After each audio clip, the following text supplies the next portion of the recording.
والتفت الساق بالساق إلى ربك يومئذ المساق. الحمد لله حمدا كثيرا طيبا مباركا فيه كما يحب ربنا ويرضى. أشهد أن لا إله إلا الله وحده لا شريك له وأشهد أن محمدا عبده ورسوله صلى الله عليه وعلى آله وأصحابه ومن تبعهم بإحسان إلى يوم الدين. أما بعد. Ikhwanul kiram rahimani wa rahimakumullah. Pembahasan yang lalu berkenaan dengan penamaan ahli sunnati wal jamaah dengan al-firqatun najiyah dan at-ta'ifah al-mansurah. Dinamakan dengan firqatun najiyah. Apa maknanya? Indaka iqbal. Syekhul Islam mengatakan fahadha i'tiqadul firqatin najiyah. Kenapa dinamakan dengan al-firqatun najiyah? Apa maknanya dulu?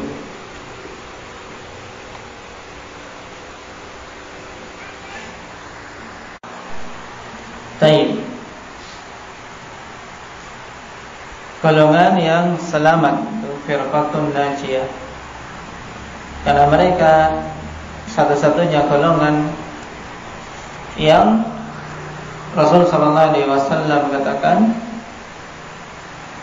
bahwasanya mereka selamat di dunia dari kesesatan dan di akhirat dari siksa kekekalan di dalam neraka. Sebagaimana sabda Nabi sallallahu alaihi wasallam, "Wa satafariqu hadhihi al-ummah ala 73 firqah." Kulluha finnar illa wahidah. Dan hadits ini alhamdulillah hadits penting yang datang dari Auf bin Malik, juga datang dari Anas bin Malik radhiyallahu anhuma, berhubungan dengan hadits iftiraq yang dikenal dengan haditsul iftiraq, hadits khabar tentang perpecahan umat. Berita dari Nabi SAW akan terjadinya perpecahan di dalam umat ini yang tidak mungkin tidak. Dalam artian mesti terjadi. Walaupun kita semua diperintahkan untuk tidak berpecah, tapi perpecahan itu mesti terjadi dikarenakan adanya mereka-mereka yang enggan untuk diajak bersatu di atas sunnah. Dan dalam hadits Auf bin Malik radhiyallahu anhu yang diriwayatkan oleh Imam Ibnu Majah dengan sanad yang jayyid, Rasul sallallahu alaihi wasallam setelah mengatakan la taftariqanna ummati ala 73 firqah wahidatun fil jannah wa 72 fil nar. Ditanya, wahai Rasulullah, manhum? Sungguh umatku akan terpecah menjadi 73 golongan, 1 di surga dan 72 yang lainnya di dalam neraka. Maka para sahabat bertanya, siapa mereka ini wahai Rasulullah? Yaitu siapa yang selamat, kata itu. Karena itu yang menjadi inti, ya. Nah, jangan seorang mindsetnya terbalik, pola pikir terbalik. Ketika Rasulullah SAW menceritakan atau mengkhabarkan 72 tersesat, 1 di surga yang selamat. Orang yang berakal sehat yang bertanya, 1 ini bagaimana? Adapun yang 73 yang tersesat, selama seorang mengetahui jalan yang al-haq, dia akan tahu bahwasanya selain jalan itu adalah jalan yang tersesat. Mudah. Demikianlah para sahabat, mereka bertanya, manhum, siapa mereka yang selamat? Dan inilah yang hendaknya kita cari. yang kita usahakan untuk tetap berada di atasnya. Dan Rasul sallallahu alaihi wasallam tegaskan, qala al-jamaah, mereka adalah al-jamaah. Yang dalam hadis Anas bin Malik radhiyallahu anhu dalam riwayat Imam Al-Ajurri rahimahullah dengan sanad yang sahih, Rasul mengatakan kulluha finnar illa as-sawadal a'zam. Semuanya berada di dalam neraka kecuali as-sawadul a'zam. Ini juga penamaan yang lain, bahwasanya firqatul najiyah mereka adalah as-sawadul a'zam.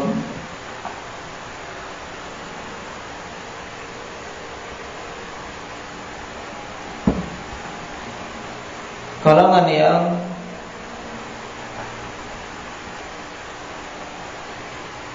agung, kelompok yang Allah Subhanahu wa ta'ala muliakan, yang dalam riwayat Imam Al-Lalikai, juga Tirmidzi, Al-Ajuri dan yang lainnya dari hadis Abdullah bin Amr, datang tambahan yang sangat jelas ketika ditanya manhum, siapa mereka ini, beliau mengatakan ma ana alaihi al-yawma wa ashabi. Ini riwayat yang paling sharih dan paling jelas tentang hakikat firqatun najiyah itu siapa. Ma ana alaihi al-yawma wa ashabi, yaitu siapa saja yang aku berada di atas, apa saja yang aku berada di atasnya pada hari ini dan para sahabatku.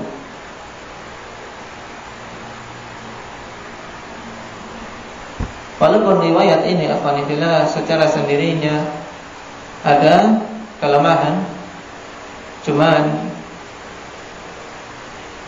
dengan datangnya syawahid dan mutaba'at bisa dan untuk digunakan sebagai hujjah, sebagaimana dipilih oleh Syekhuna Yahya Al-Hajuri hafizahullah ta'ala. Yang ini menegaskan bahwasanya siapa saja yang ingin selamat, dia berusaha untuk meniti jejak Nabi sallallahu alaihi wasallam dan jejak para sahabat. Tadi hadis Auf bin Malik, kemudian hadis Anas bin Malik, dan yang ketiga hadis Abdullah bin Amr bin As radhiyallahu anhu, berhubungan dengan iftiraqul ummah, perpecahan umat, yang semuanya menegaskan perpecahan mesti terjadi dan hanya satu yang selamat.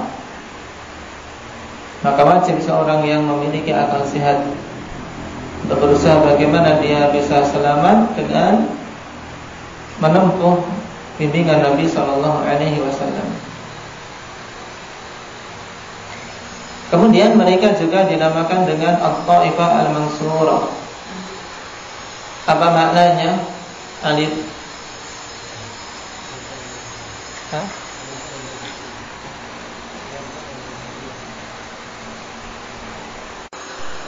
Tayyib.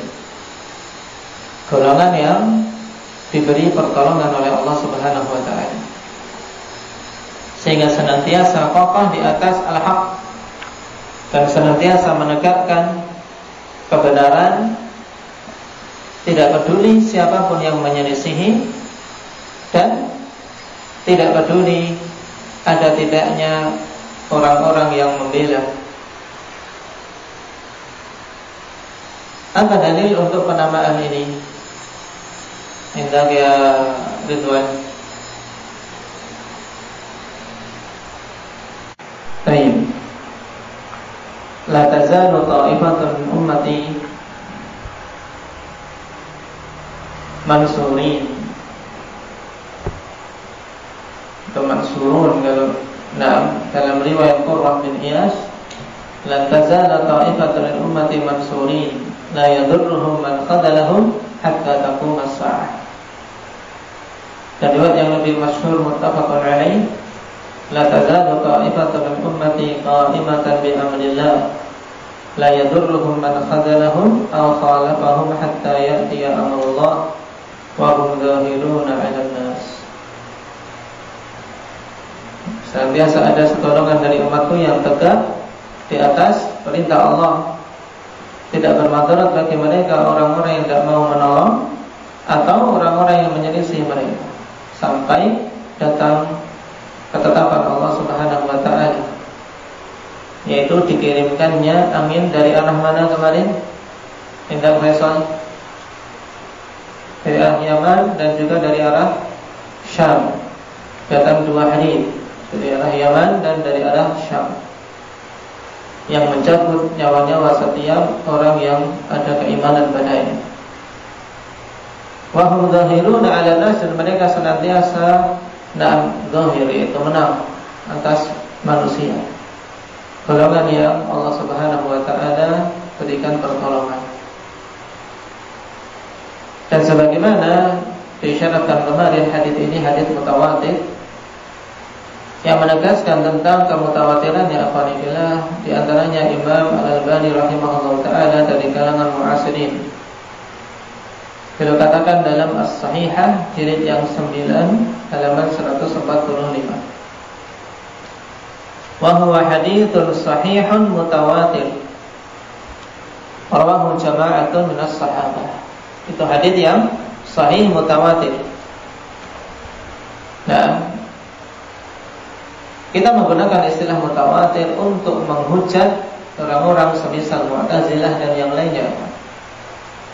Nah, karena dengan kita katakan mutawatir, tidak ada peluang bagi mereka untuk menolak. Tidak ada peluang bagi mereka untuk menolak, sebagaimana kaidah mereka adalah hadis mutawatir, hadis yang diterima dalam masalah akidah. Walaupun di sisi ahli sunnah mutawatir ataupun tidak, selama itu hadis sahih, maka kita jadikan hujjah dalam akidah maupun dalam ibadah. Ini pentingnya kita mengetahui ini mutawatir atau bukan, untuk semakin menguatkan hujjah dalam membantah ahli bidah dan menjelaskan kepada mereka.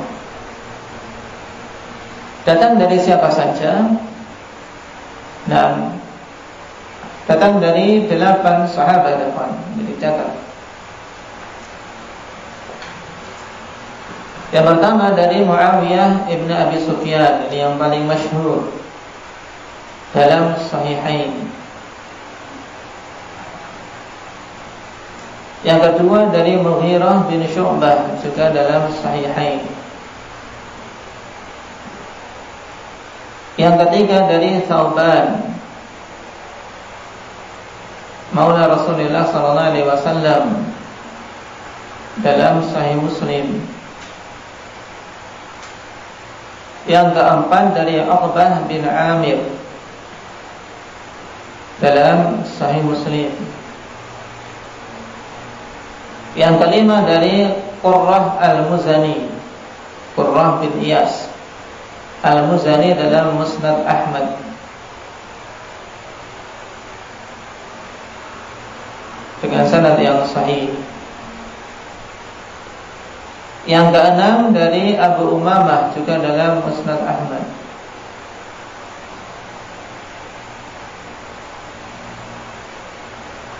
Yang ketujuh dari Imran bin Husain, dalam Musnad Ahmad. Dan yang lainnya tentunya, tapi kita ambil satu biar mudah dihafal. Kemudian yang kedelapan dari Umar bin Khattab radhiyallahu anhum ajma'in, dalam Mustadrak Hakim.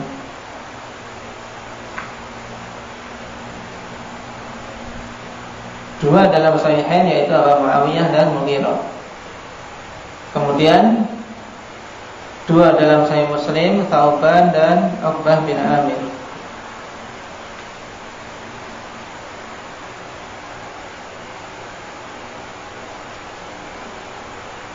Dan tiga dalam Musnad Ahmad, dari Qurrah bin Iyas, Abu Umamah dan Imran bin Husain. kemudian satu dalam Mustadrak Hakim. Dari siapa? Yang terakhir Ari Umar bin Khattab radhiyallahu anhu. Ingat-ingat.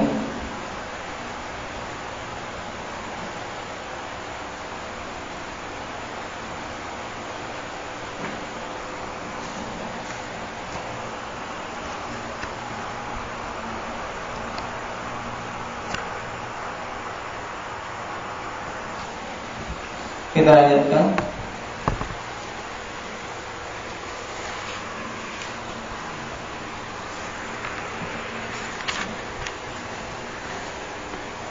Qala Syekhul Islam Ibnu Taimiyah rahimahullah taala, ahli sunnati wal jamaah. Qala syarih hafizahullah, ahli sunnah ahlun bil kasri ala annahu badalun minal firqah. Kita baca ahli sunnah. Ini adalah aqidah firqatun najiyah al-mansurah, yaitu ahli sunnati wal jamaah. Wa yajuzu ar-raf'u ala annahu khabarun li mubtada'in mahdhuf taqdiruhu hum. Dan boleh dirofakkan ahli sunnati wal jamaah sebagai khabar untuk mubtada yang dihilangkan takdirnya. Wa hadza i'tiqadul firqatin najiyatil mansurati ila qiyamis sa'ah hum ahlus sunnati wal jamaah. Ada hum tapi dihilangkan.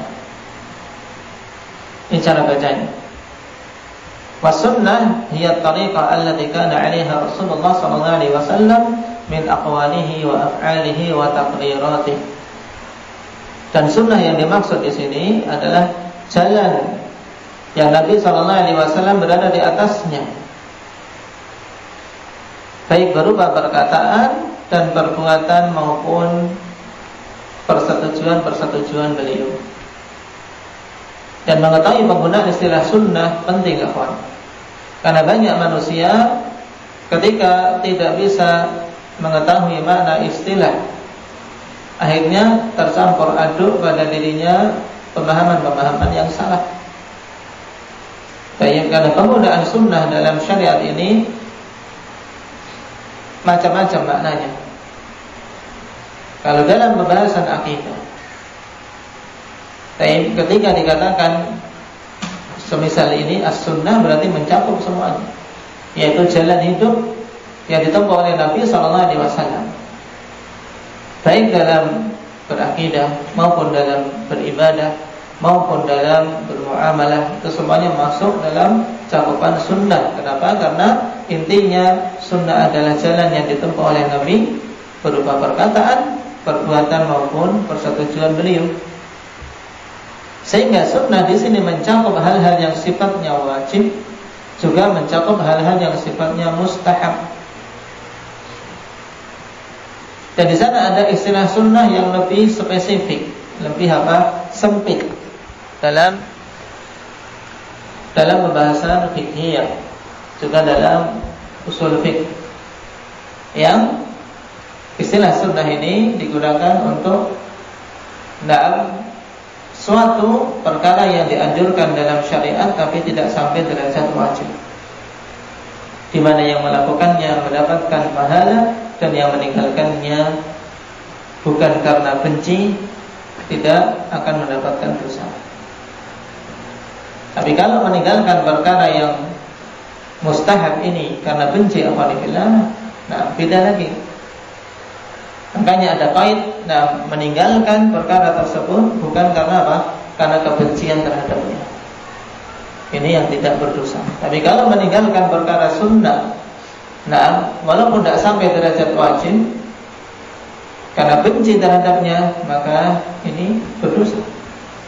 Karena Nabi SAW mengatakan, "Man raghiba an sunnati falaysa minni." Dan sunnati umum mencakup yang wajib maupun yang mustahab.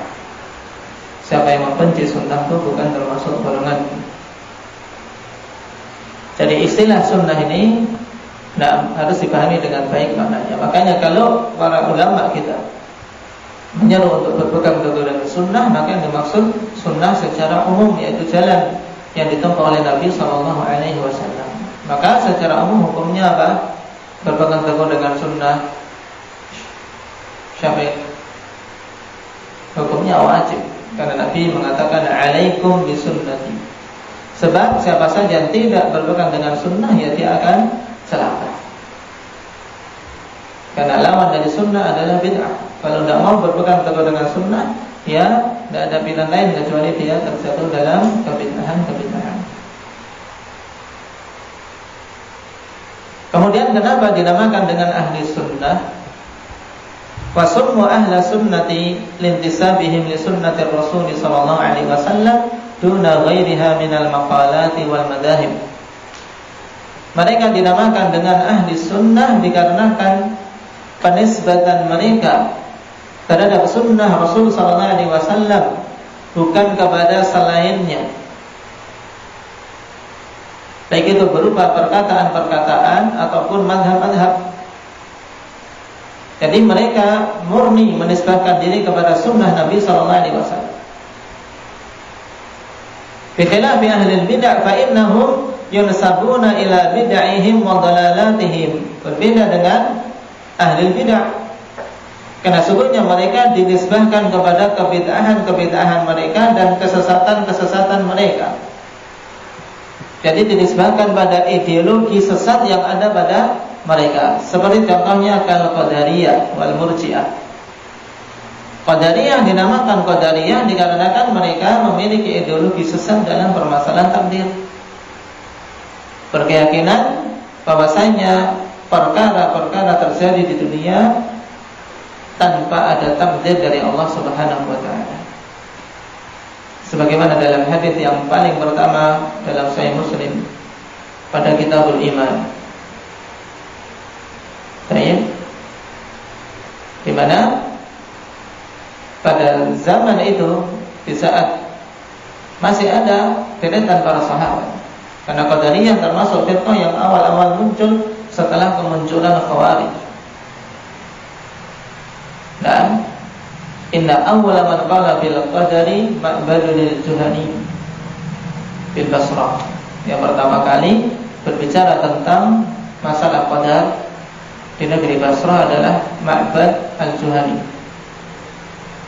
Mereka berkeyakinan apa? Wa yaz'umuna anna al-amra unufun wa alla qadar.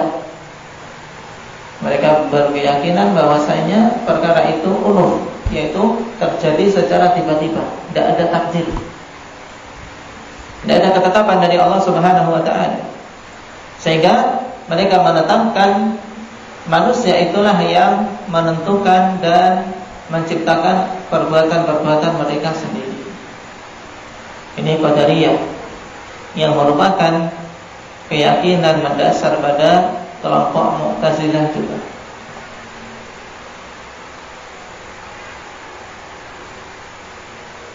Yang Nabi sallallahu alaihi wasallam peringatkan tentang firqah ini dalam hadis Al-Qadariyah majusu hadhil ummah idza maridu fala ta'uduhum wa idza matu wala tusyayyi'uhum. Qadariyah itu majusinya umat ini. Kenapa dinamakan majusinya umat? Karena keadaan mereka seperti orang-orang majusi yang menetapkan adanya pencipta selain Allah. Ini sisi kesamaan. Karena orang-orang Qadariyah menetapkan apa? Berarti menetapkan berapa pencipta, Maulana? Banyak. Semua manusia menciptakan perbuatan-perbuatan mereka sendiri. Makanya dinamakan majusi hadil ummah. Lebih parah daripada orang-orang majusi. Kenapa? Karena majusi menetapkan berapa pencipta. Hudzaifah. Orang-orang majusi, ada berapa pencipta di kalangan mereka? Belum pernah masuk agama Yahudi, agama Majusi. Nah, ya, ada berapa pencipta di kalangan atau dalam keyakinan Majusi? Atau Muhammad pernah dengar? mereka menetapkan dua pencipta. Nah, baik, An-Nur wa Zulmah, Tuhan cahaya dan Tuhan kegelapan. Baik, Yin dan Yang, kalau istilah lain orang-orang Cina. Baik, asalnya sama, keyakinan ada. Nah, baik, dewa kebaikan, ada dewa kejahatan, sehingga bumi ribut, dewanya sendiri tengkar. Nah, ini keyakinan Majusi. Kemudian Al-Murji'ah, dinamakan Murji'ah ikhwanifillah li'annahum arja'ul a'mal an musammal iman. Arja'u maknanya akharu, arja'a yurji'u, irja'an, yaitu mengakhirkan. Kenapa dinamakan Murji'ah? Karena mereka mengakhirkan amalan dari cakupan iman. Maksudnya bagaimana? Mereka menganggap seorang sebagai mukmin sempurna imannya walaupun tidak mewujudkan amalan. Yang penting sudah mengatakan meyakini. Ya, aku yakin.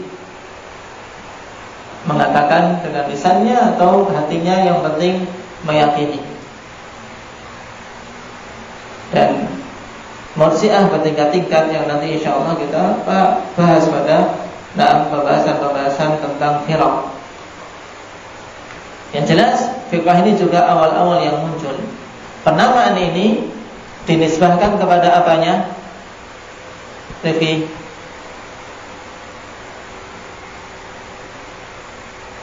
Qadariyah dan Murji'ah. Penamaan firqah dinisbahkan kepada keyakinannya yang sesat. Paham? Ya kan? Ya tidak? Nah, kenapa dinamakan Murji'ah tadi? Ukasha,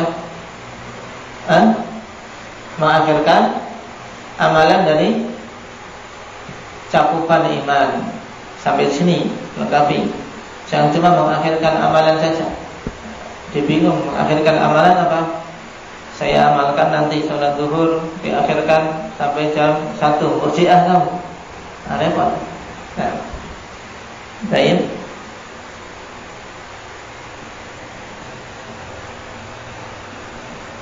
Dan Murji'ah ini alhamdulillah di zaman sekarang, nah, semakin menyebar pemahamannya, walaupun dengan kedok yang lebih lebih tersembunyi. Dalam artian mereka halus masuknya di tengah-tengah kaum muslimin.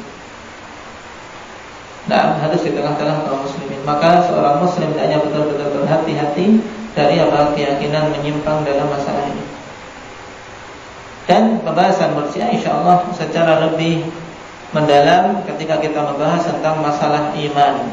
Karena mereka terpelesetnya, atau lebih tepatnya tersesatnya yang paling mendasar adalah pada masalah pengertian iman.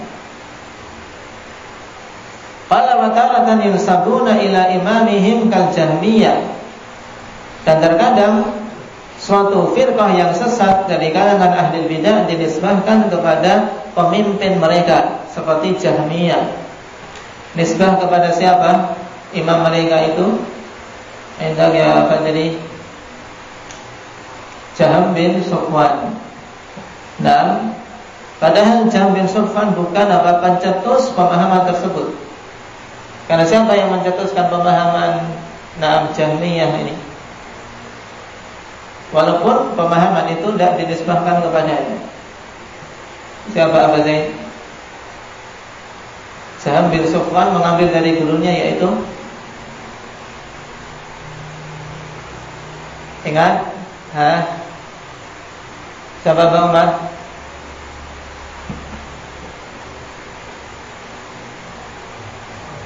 Ja'ad bin Dirham. Mengambil dari Ja'ad bin Dirham. Ja'ad bin Dirham mengambil dari siapa? Ini silsilah kebatilan. Siapa Ahmad? Bayan Ibnu Sam'an. Bayan Ibnu Sam'an mengambil dari siapa? Arin. Talut Ibnu Ukhti Labid. Kemudian baru dia mengambil dari pamannya siapa? Labid. Siapa itu? Labid Ibnu Aqsam Al-Yahudi. Ini silsilah perentetan pemahaman Jahmiyah. Ternyata akhwani fillah kalau ditarik garis lurus, mereka bukan pemahaman Islam, tapi pemahaman dari Yahudi. Sehingga akhwani fillah kebatilannya bukan main pemahaman Jahmiyah. Sehingga tak heran kalau Imam Al-Lalikai rahimahullah ta'ala dalam Syarh Sunnah menegaskan sekitar 500-an dalam para imam menyatakan tentang kafirnya Jahmiyah. Baik. Jahmiyah pemahaman kufur. Sehingga siapa yang disembelih untuk jadi korban pada hari raya Idul Adha? Hendak bosan.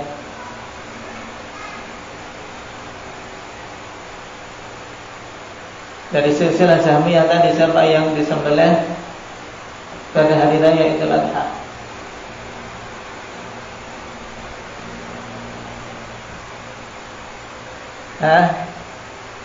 Kisahnya masyhur.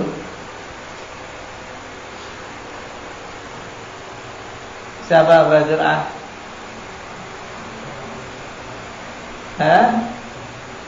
Ja'ad bin Dirham. Bukan Ja'ad bin Sufyan.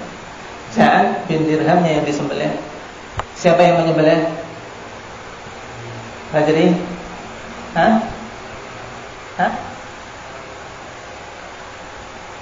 Siapa? Khalid Al-Qasri. Riwayatnya masyhur Khalid Al-Qasri. Nah, dahmu dhahayakum fa inni mudahhin bi Ja'ad bin Dirham. Silakan kalian menyembelih na'am udhiyah kalian, karena sesungguhnya Allah akan menyembelih Ja'ad bin Dirham. Nah, karena memang pantas untuk apa? Dipenggal kepalanya, menyebarkan pemahaman batil di tengah-tengah kaum muslimin.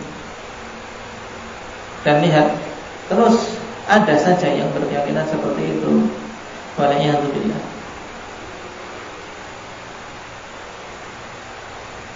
Fataratan yansabuna ila af'alihimul qabihah, dan terkadang dinisbahkan kepada perbuatan-perbuatan mereka yang buruk.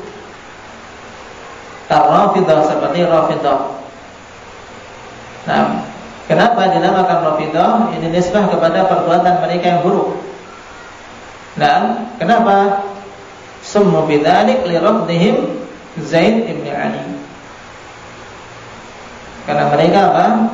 Menolak Zaid bin Ali. Nah, حينما توجه لقتال هشام بن عبد الملك فقال أصحابه تبرأ من الشيخين حتى نكون معك فقال لا بل أتولاهما وأتبرأ ممن تبرأ منهما. Ini asal muasalnya. Jadi asal muasal penamaan Rafidah dikarenakan apa? Mereka Rafadah, yaitu menolak siapa? Zaid ibn Ali. Tatkala dia bergerak untuk memerangi Hisham bin Abdul Malik, kemudian para pengikutnya mengatakan tabarra' minasyaikhain, hendaknya engkau berlepas diri dari syaikhain. Siapa yang dimaksud syaikhain? Hendak ya Talha, Abu Bakar dan Umar. Kamu harus berlepas diri dari Abu Bakar dan Umar sehingga kami bisa menjadi pengikutmu, akan membela. Maka Zaid bin Ali menolak, mengatakan tidak. Bahkan aku akan berwala kepada keduanya, yaitu Abu Bakar dan Umar, dan aku berlepas diri dari siapa saja yang berlepas diri dari keduanya. Maka kemudian mereka mengatakan faqalu idzan narfadu. Kalau demikian kami apa? Menolakmu. tidak ikut-ikut, tidak membelamu. Nah, ini asal muasal dinamakan dengan Rafidhah. Berarti asal pemahaman Rafidhah ikhwani fillah yaitu kebencian mereka dan bara'ah mereka terhadap siapa? Abu Bakar dan Umar. Ini kaidah mendasar dan dinamakan Rafidhah dikarenakan mereka menolak keyakinan itu yang ditegaskan oleh Zaid ibn Ali. Baik. Wal Khawarij, demikian pula Khawarij. Ini penamaan firqah dinisbahkan kepada apa? Kepada perbuatan mereka yang buruk. Kenapa? Li khurujihim 'alal imam. Dikarenakan mereka khuruj terhadap imam kaum muslimin. Dan terkhusus asal muasalnya karena li khurujihim 'ala al-Imam Ali bin Abi Thalib radhiyallahu anhu. Mereka keluar dari ketaatan terhadap Ali. Baik. Sehingga ketika itu mereka kemudian berkumpul di suatu tempat yang dinamakan dengan Harura. Sehingga dengan sebab itu pula dinisbahkan kepada tempat. Dan ini juga untuk penisbatan yang lain, suatu firqah terkadang juga dinisbahkan kepada tempat berkumpulnya. Di antaranya apa? Firqah Haruriyah ini. Dinamakan Haruriyah kenapa? Karena mereka di zaman kekhalifahan Ali bin Abi Thalib, mereka menentang Ali dan berkumpul di daerah yang namanya Haruriyah dengan keyakinan yang batil, mengkafirkan para pelaku dosa besar.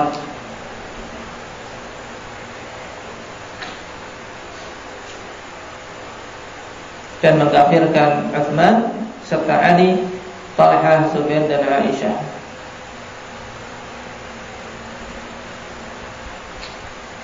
Ini 5 sahabat utama yang dikafirkan oleh orang-orang Khawarij.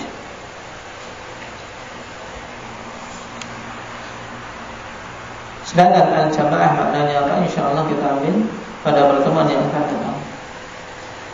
Juga kenapa kok butuh penamaan tersebut? Apakah berarti kemudian ahli sunnah adalah suatu firqah sebagaimana firqah-firqah yang lain sehingga masuk dalam larangan bergolong-golongan? InsyaAllah kita ambil pada pertemuan berikutnya. Naktahi bihadza walhamdulillah.